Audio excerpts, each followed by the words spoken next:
केरल के बाद अब छत्तीसगढ़ में हथिनी की मौत। 2 दिन में 3 मौत। कटघरे में वन विभाग। गणेशपुर में हथिनी की मौत या हत्या। केरल की गर्भवती हथिनी की मौत का मामला भी शांत भी नहीं हुआ था कि छत्तीसगढ़ के सरगुजा संभाग में 3 हथिनियों की मौत से कई सवाल उठ खड़े हुए। बीते 2 दिन में सूरजपुर के प्रतापपुर वन परिक्षेत्र में गणेशपुर जंगल में 3 मादा हाथियों की मौत ने वन अधिकारियों की नींद उड़ा दी है। हालांकि मौत के कारणों का फिलहाल खुलासा नहीं हुआ, लेकिन सरगुजा से लेकर राजधानी रायपुर तक हड़कंप मच गया है। लगातार हो रही मौतों को लेकर संदेह जताया जा रहा है कि या तो हाथी किसी संक्रमण का शिकार हुए या फिर जिस तालाब का पानी हाथी पी रहे हैं उसमें गांव वालों ने सुनियोजित तरीके से जहर मिला दिया होगा। हालांकि वन विभाग के अधिकारी ऐसी किसी भी बात को फिलहाल खारिज करते हैं। कल का घटना जो घटी थी उसमें 3 रिपोर्ट में स्पष्ट हो गया कि हाथी बीमार थी, काफ़ी लंबे से उसका बीमार थी। उसका जो है लीवर डैमेज था, सिस्ट डेवलप हो गया था, गर्भवती थी। हाँ, तो उस पर किसी तरह से खाने पीने में सब कमज़ोर हो गया था, इस तरह नेचुरल डेथ हो जाएगा। सूरजपुर जिले के जिस गणेशपुर जंगल में गुरुवार सुबह शव मिला, वहां मादा हाथियों के मरने का सिलसिला 2 दिन पहले शुरू हुआ था। बुधवार को एक तालाब किनारे मादा हाथी की लाश मिली। उसके पास ही कीटनाशक के पैकेट और मुंह से झाग भी निकल रहा था। इसके पहले मंगलवार को भी इसी इलाके में हथिनी का शव बरामद हुआ था। 2 दिन में 3 मादा हाथियों की मौत से कई सवाल उठ खड़े हुए हैं। क्या 3 मादा हाथियों की मौत की वजह इंसानों और हाथियों के बीच का संघर्ष है? गणेशपुर में 3 हथिनी की मौत का जिम्मेदार कौन है? आखिर मादा हाथी की मौत ही क्यों हो रही है? क्या गांव वालों ने गुस्से में आकर हाथियों को मारा? क्या छत्तीसगढ़ में एक-एक कर हाथी कॉरिडोर खत्म हो रहे हैं? सवाल कई हैं जिनके जवाब जल्द तलाशने होंगे। हाथियों की मौत पर प्रदेश में अब सियासत भी शुरू हो गई है। अभी जो हथिनी की मौत की घटना हुई है, इस मामले की जांच सरकार के निर्देश पर, वन मंत्री के निर्देश पर स्वयं पीसीसीएफ वाइल्ड लाइफ कर रहे हैं। मैन एलिफेंट कॉन्फ्लिक्ट समाप्त करने की दिशा में छत्तीसगढ़ सरकार लगातार काम कर रही है। हाथी और गांव के बीच में जो द्वंद्व हो रहा है उससे उनको अलग अलग कारणों से उनकी मौत हो रही है। कहीं बिजली के करंट से मौत हो रही है, कहीं पे जहर देने से मौत हो रही है। ये सरकार की जवाबदारी है कि वन प्राणियों की रक्षा और खासतौर से हाथियों की रक्षा भी करे और लोगों को उसमें सचेत भी करे। देखिए, पूरे छत्तीसगढ़ का शासन प्रशासन संवेदनहीन हो गया है। जब वो क्वारंटाइन सेंटर में होने वाली मौतों के प्रति संवेदन नहीं है तो फिर जानवरों के प्रति कहाँ से होगा? और ये तो एक जघन्य अपराध है हाथियों की मौत होना, और उसके लिए उसकी जांच करके दोषी लोगों के खिलाफ में कार्रवाई होना चाहिए। छत्तीसगढ़ में दोषी लोगों के खिलाफ कार्रवाई नहीं होती है, इसलिए इस प्रकार की घटनाएं बढ़ती हैं। जाहिर है पिछले दिनों हाथी राजधानी रायपुर के नजदीक तक पहुंचे थे और कई दिनों तक डेरा जमाए हुए थे। कुल मिलाकर सच ये है कि प्रदेश में हाथियों और इंसानों के आपसी टकराव को रोकने का कोई गंभीर प्रयास नहीं हुआ। नतीजा ये कि संकट केवल इंसानों पर नहीं बल्कि हाथियों पर भी मंडरा रहा है। Bureau report, IBC 24। तो 3 हथिनियों की मौत के बाद ये सवाल खड़ा हुआ है। नमस्कार, आपके साथ मैं पुनीत पाठक हूं। छत्तीसगढ़ की बात आप देख रहे हैं और आज इस बड़ी समस्या पर हम बातचीत करेंगे। हमारे साथ में एक पैनल जुड़ रहा है, सीधे आपका परिचय उनसे कराते हैं। विमल चोपड़ा जी भारतीय जनता पार्टी की तरफ से, बृहस्पत सिंह कांग्रेस पार्टी की तरफ से और नितिन सिंघवी साहब वन्य जीव प्रेमी हमारे साथ में जुड़ गए हैं। आप तीनों का इस मंच पर बहुत स्वागत है। रिपोर्ट हमने देख ली है। नितिन सिंघवी साहब, शुरुआत आपसे करेंगे। कोई पॉलिटिकल कमेंट नहीं, क्या वजह आपको नजर आती है? कुछ कहते हैं जहर दिया गया, कुछ कहते हैं कि स्वाभाविक है, कुछ कहते हैं कि किसी संक्रमण का शिकार। क्या लगता है आपको? देखिएगा कि 3 दिन होने को आ गए हैं, अभी तक के वन विभाग क्लीन हैंडेडली सामने नहीं आया है। 3 दिन में एक भी उनकी तरफ से विज्ञप्ति जारी नहीं की गई है और क्यों डेथ हुई है, कारण क्या है और वन विभाग की टीम वहां पर क्या कर रही है। इस बीच में बहुत सारी र्यूमर्स फैलने लग गई हैं और गंभीर संक्रमण जो कि मानव तक को हो सकता है, ऐसे संक्रमण की भी चर्चा चल निकली है। आज ही अंबिकापुर की एक लैब में टेस्ट करा गया है, वहां पर से ये खबर निकल रही है और पूरी की पूरी कार्यवाही जो है वन विभाग की जो है शंकास्पद है।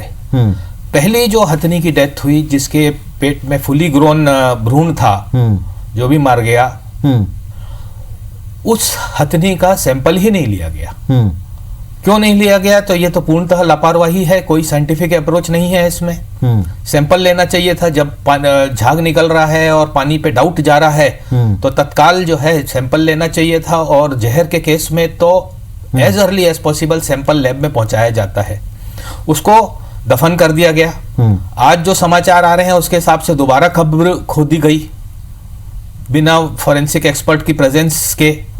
और जैसे ही वहां पर संक्रमण का बात पहुंची तो ताबड़तोड़ में वो कब्र को वापस बंद कर दिया गया है। ये समाचार बड़े व्यापक रूप से सब जगह से आ रहे हैं। इसका सत्यापन आपको लगता है कि कुछ चीज ऐसी है जो छिपाई जा रही है, कर्टेन डाला जा रहा, किसी बात पर पर्दा डालने की कोशिश है? बिल्कुल, डेफिनेटली। सबसे पहला प्रश्न ये उठ रहा है कि पहली हथनी के सैंपल क्यों नहीं लिए गए थे और क्या जरूरत हो गई कि आज उसकी कब्र को दोबारा आपको खोदना पड़ गया और ताबड़तोड़ आपने उसको बंद किया, साइंटिफिक तरीके से बंद नहीं किया गया है। और ये बिल्कुल मेरा निवेदन है वन विभाग से कि क्लीन हैंडेडली बिल्कुल सामने आकर के सत्यता बताए। कोई भी गलती अगर किसी से हुई है तो भी नहीं छुपाए, क्योंकि ये जो र्यूमर्स फैलेंगी इससे अननेसेसरी दहशत का वातावरण बनेगा। चलिए, बृहस्पति सिंह जी हैं कांग्रेस पार्टी की तरफ से। सरकार आपके बृहस्पति सिंह साहब, 3 दिन में लगातार हाथियों की मौत के बावजूद कोई अब तक स्पष्ट कारण नहीं मिला। ऐसा लगता है किसी चीज पर पर्दा डालने की कोशिश है। केरल में घटना घटती है, सारे देश में निंदा होती है, संवेदना जागती है, यहां क्यों नहीं? पुनीत जी, सबसे पहले आपको नमस्कार। ये मेरे जिले और मेरे क्षेत्र की बात है जी। ये प्रतापपुर रेंज में 2 हाथियों की मौत हुई और राजपुर रेंज में 1 हाथियों की मौत हुई और इसकी लगातार अधिकारी लोग निगरानी कर रहे हैं। इसकी पीएम वॉरियर टेस्ट रिपोर्ट आने के बाद भी बताया जाना उचित होगा। किसी भी व्यक्ति का, किसी भी जानवर का विदाउट पीएम, बिना विशेषज्ञ की रिपोर्ट आए, ये कहना नामुमकिन है कि जहर दिया गया, कि मारा गया, कि मौत हुई, कि इसके मौत के कारण क्या। मौत आने के बाद, इसकी पीएम रिपोर्ट आने के बाद स्पष्ट हो जाएंगे और सरकार से कहीं भी कोई रोक टाक की बात नहीं है। सख्त निर्देश दिए गए, सभी वरिष्ठ अधिकारी मौके में गए भी है, जांच भी किए हैं और इसके लैब में टेस्ट भी कराए जा रहे हैं और इसके जांच रिपोर्ट के बाद ही कहा जाना उचित होगा। जहां तक केरल की बात आप कह रहे हैं, केरल की बात तो आप सब लोगों ने देखा है। केरल के हाथियों का मौत, यहाँ 3 हाथियों का मौत। मेरे को तो आश्चर्य लगता है कि 3 हाथियों के मौत पे सारे प्रशासन कार्रवाई कर रही है, दोषियों के खिलाफ कार्रवाई करने की बात सरकार कर रही है, लेकिन इतने हमारे हिंदुस्तान में इंसान की मौत हो गई अभी सरकार की लापरवाही कारण। सारे राज्यों में अलग अलग मजदूर भटकते रहे, इसके मौत के लिए एक बार भी लोगों ने चिंता नहीं की। बहुत संवेदनशील मामला है। हाथी के मौत पे कहीं राजनीति नहीं होनी चाहिए, दोषियों के खिलाफ कार्रवाई होना चाहिए, लेकिन इंसान के मौत पे भी राजनीति नहीं होना चाहिए। उसमें चुप्पी क्यों लोग साधे, उसकी भी बात क्या है। हाथी का, इंसान का कीमत हाथियों से कई गुना कम है, इसलिए हमारे राज्य नेताओं ने बात उठाना नहीं चालू करते।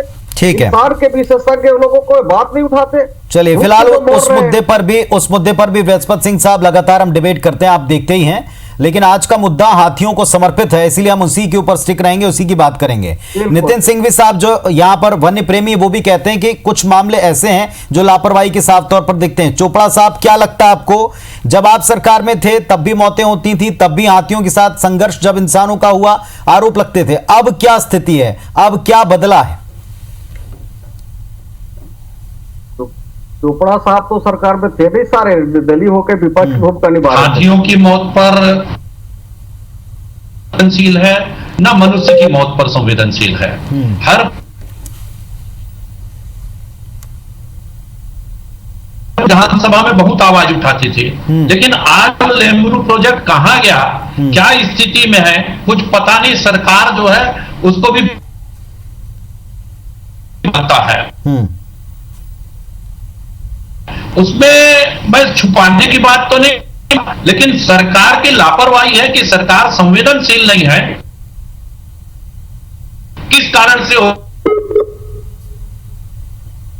चोपड़ा साहब, आपकी आवाज जानना नहीं चाहते। आपकी आवाज हम तक पूरी तरह पहुंच नहीं पा रही है, बार बार बीच में सिग्नल ब्रेक हो रहा है। सिंघवी साहब, आप सुन रहे थे? हाँ, अब ये जी कह दें, अगर आप कहें तो एक साथ कह दें। हाँ, जी, जो मैं देख रहा हूं लगातार जो है, हाथियों की मौत हो चाहे इंसानों की मौत हो, सरकार प्रकार से संवेदनशील नहीं है। मौत हो रही है, इंसान की मौत हो रही है। अभी तक जो है न उनकी किधर मूवमेंट है, उनका मूवमेंट किधर है ये जान पाए। चलिए, लगातार आपकी आवाज बीच में ब्रेक हो रही। सिंघवी साहब, मैं आपके पास आऊंगा। आपने सुना बृहस्पति सिंह साहब का उत्तर। पोस्टमार्टम रिपोर्ट तक का इंतजार करना पड़ेगा, लेकिन ये लगातार मौतों के पीछे या इनके बीच में कोई कनेक्शन आपको दिखता? देखिएगा, पोस्टमार्टम हो गया है और पोस्टमार्टम रिपोर्ट में ऐसा आने में जो है, आज 3 दिन हो गए हैं, पोस्टमार्टम रिपोर्ट तो बिल्कुल आ ही गई होगी। खाली लैब के टेस्ट की रिपोर्ट्स की बात है तो मैंने जैसा बताया कि सैंपल ही पहले हथनी का भेजा ही नहीं गया था, और दूसरी हथनी का पोस्टमार्टम जो है उसको भी डिलेड किया गया, क्योंकि एक अधिकारी का इंतजार कर रहे थे रायपुर से पहुंचने का। वो अधिकारी नॉन वेटनरियन है और वहां पर तत्काल ही पोस्टमार्टम किया जा सकता था, परंतु पोस्टमार्टम में डिले किया गया सभी तरीके से। और जो तीसरी बॉडी जो मिली है वो काफी डिकम्पोज हो गई है, उसका ढंग से पोस्टमार्टम तो करा है इन लोगों ने, पर पहली हथनी की तो रिपोर्ट आ चुकी है, उसका तो खुलासा होना चाहिए। ये जहर वन विभाग वाले खुद ही, जैसा लोगों से पता लग रहा है, अलग अलग बयानबाजी कर रहे हैं कि जहर से डेथ हुई है 2 की, एक की हार्ट अटैक से डेथ हुई है, और संक्रमण की बात अलग निकल करके आ रही है व्यापक रूप से। तो मेरे को लग रहा है कि कुछ ना कुछ छुपाया जा रहा है। मैं सिर्फ यही निवेदन करूंगा कि बड़े ही क्लीन हैंडली। ठीक है बृहस्पति सिंह साहब, कुछ छिपाने की कोशिश ना की जाए। आप तो पहले भी इस समस्या पर बात रखते रहे। सीधे सीधे तौर पर अगर कहीं गलती चूक है उसे स्वीकारें और उस पर आगे बढ़ें, उस पर सुधार करें। आपके इलाके का मामला, र्यूमर्स बहुत फैल रही हैं। मामला है, और जहां तक हम लोग आदिवासी लोग हाथियों के बीच में रहने की आदत पुरानी है, कहीं से भी हाथी और इंसान के बीच में टकराव की स्थिति नहीं है। हाथियों की जो मौत हुआ है वो निश्चित ही हम सब लोग दुखद हैं, और इसके लिए अधिकारियों को सरकार ने भी, प्रशासन भी सख्त निर्देश दे रखा है कि जो भी इसकी रिपोर्ट आएगी पीएम के बाद, जो दोषी होगा जांच कराने के बाद उनके खिलाफ सख्त कार्रवाई होगी, किसी भी कीमत बख्शा नहीं जाएगा। लेकिन किंतु परंतु ऐसा हो सकता है, वैसा हो सकता है, अंदाज से आरोप लगा जाना मेरे ख्याल से उचित नहीं होगा। इससे मनोबल लोगों का घटेगा। जंगल में कैसे आदिवासी रहते हैं, कैसे आदिवासी हमको रहता है, रायपुर के टीवी चैनलों, बेल के लोग, भाई लोग जो भाषण दे रहे, ऐसा हो सकता है, वैसा हो सकता है, उनको बोलिए थोड़ा स्पष्ट कर ले।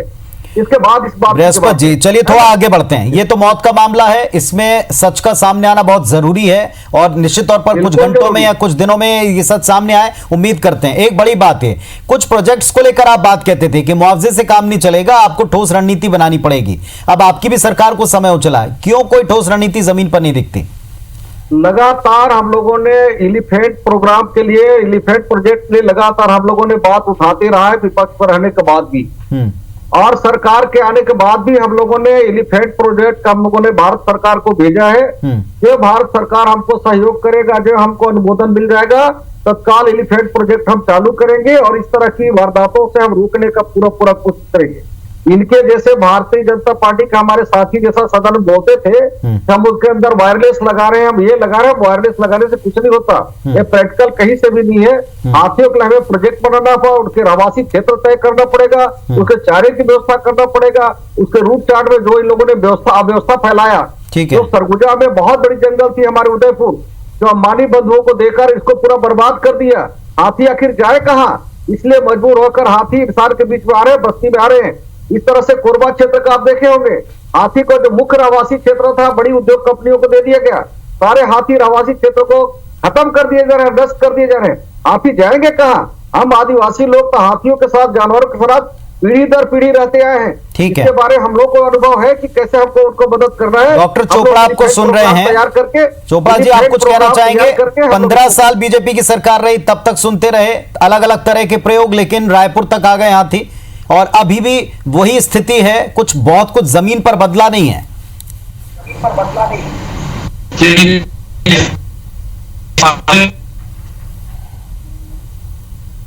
भी आगे नहीं बढ़ पाए, बल्कि हाथियों का फैलाव छत्तीसगढ़ में और ज्यादा हो गया है। हाथी जो हैं अब और दूसरी जगहों पर जहां नहीं जाते थे वहां जा रहे हैं। आप रेडियो कॉलर जो है एक हाथी को पहना नहीं पा रहे हैं कि हाथी का विचरण किधर है, क्या है, ये सारी जिम्मेदारी जो है शासन में बैठे लोग जो है उनकी है।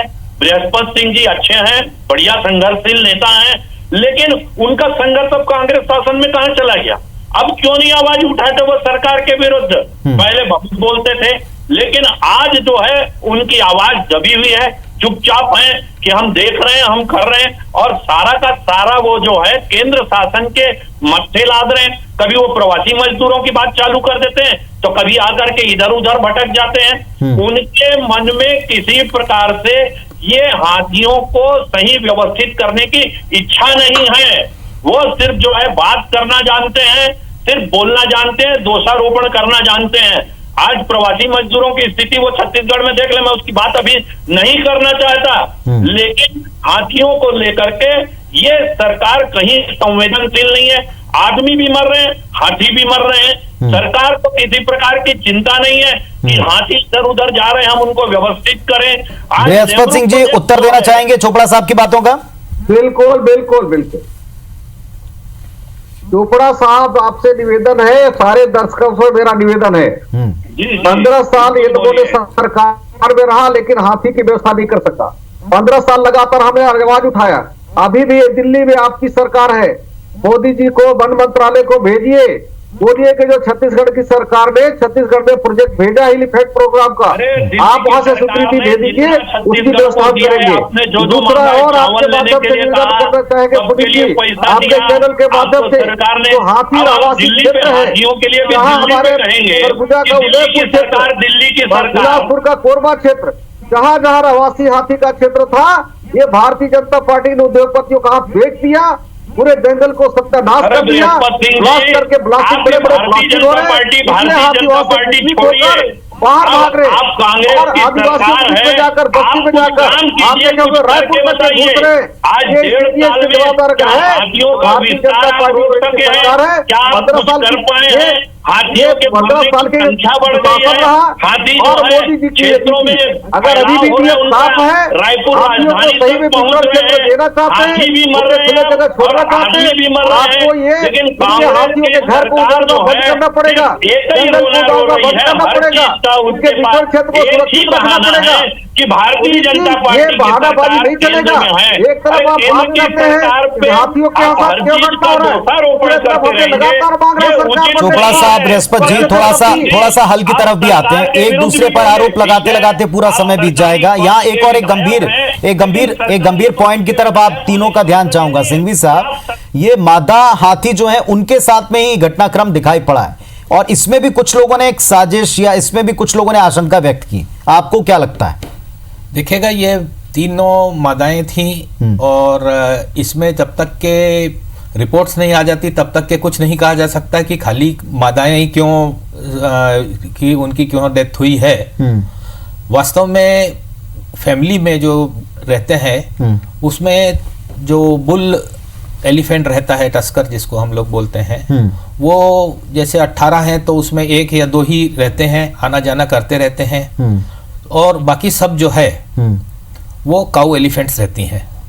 तो ऐसे में प्रोबेबिलिटी जो है अगर किसी संक्रमण से डेथ हो रही है या कोई भी पॉइजनिंग भी है, तो चूंकि उनके नंबर्स ज़्यादा हैं इसलिए जो है शी एलिफेंट की ही डेथ होने की ज़्यादा संभावना रहेगी। परंतु इसके ऊपर जब तक के रिपोर्ट्स नहीं आती तब तक के कुछ भी स्पष्ट रूप से नहीं बोला जा सकता। नहीं, लेकिन इसमें जितने तरह की र्यूमर्स हैं, हर एक र्यूमर में छिपा हुआ कारण काफी गंभीर है और हर एक कारण जुड़ता है लापरवाही से या नेग्लिजेंसी से।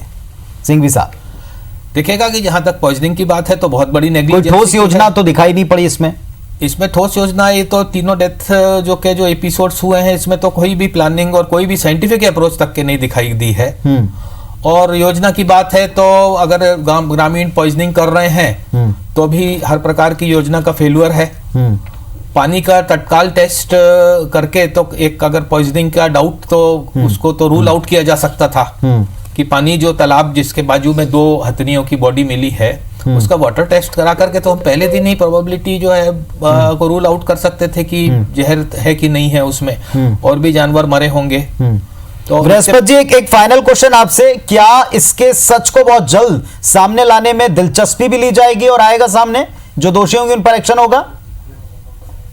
बहुत जल्द आपकी पीएम रिपोर्ट आते के साथ, जांच रिपोर्ट के साथ वरिष्ठ अधिकारियों के निगरानी में इसकी जांच करा रहे हैं और जो भी दोषी होगा उसके खिलाफ सख्त कार्रवाई होगी और एक प्रयास किया जाएगा कि इसका पुनरावृत्ति न हो। जो हमारे से हाथी आ रहे हैं, आपको बहुत गंभीर बात बताने जा रहा हूं। हाथी जो क्षेत्र जहां बच्चे देते हाथी और जापानी में पर्याप्त पानी होना चाहिए, वहां कई जगह पानी कमी होने के कारण भी ऐसा घटनाएं घट रहा है। क्योंकि जो हथनी है, जो प्रतापपुर की बात आ रही है, जो आपका गणेशपुर का, वो हाथी बच्चा देने वाली थी और उसके दौरान उसका मौत हुआ है। आपके अधिकारियों ने बताया नहीं बताया, बाकी लोगों ने बताया नहीं बताया, मैं बता रहा हूं, मेरे क्षेत्र की बात है ये, और उसकी मौत हुआ है, निश्चित उसकी जांच चल रही है। और चलिए, हर एक बात बृहस्पति जी, अगर जो तथ्य आप रख रहे हैं वो भी बहुत महत्वपूर्ण है। अगर ये बात सच है तो उस सच को अधिकारियों और रिपोर्ट्स के द्वारा ब्लैक एंड व्हाइट में सामने लाना पड़ेगा, क्योंकि जितने मुंह उतनी बातें, जितनी र्यूमर्स उतनी चिंताएं, और जितनी र्यूमर्स बढ़ेंगी संक्रमण को लेकर के, मारने को लेकर के, पानी में जहर मिलाने को लेकर के, ये तेजी से फैलती हैं। सच को सामने लाना जिम्मेदारी आपके इलाके का मामला है, आपकी भी जिम्मेदारी है, विभाग की भी है, सरकार की भी है। बहुत शुक्रिया आप सबका इस महत्वपूर्ण विषय पर जुड़ने के लिए। धन्यवाद, नमस्कार।